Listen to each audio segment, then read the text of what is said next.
అనగనగా ఓ గ్రామంలో లక్ష్మమ్మ అనే మహాతల్లి ఉండేవారు. లక్ష్మమ్మ గారికి వ్యసనపరుడైన భర్త,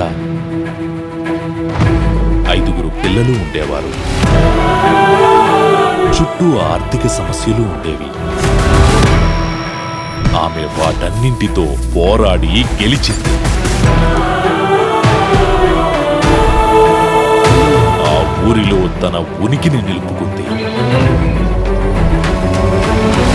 కాలంతో పాటు పిల్లలు ఎదిగారు. తన కుటుంబం ఆర్థికంగా అంతా బాగుందనుకున్న సమయంలో తన ఊరికి మంచి చెయ్యాలని సంకల్పించుకున్నారు.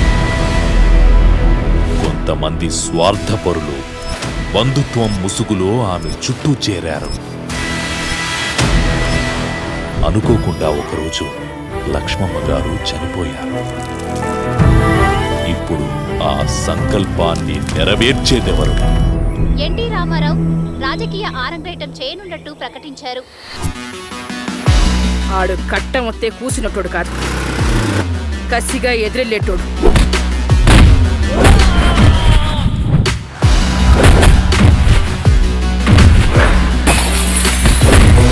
జగన్నాథం కూతురికి కులం తప్పి పెళ్లి చేయమంటావా?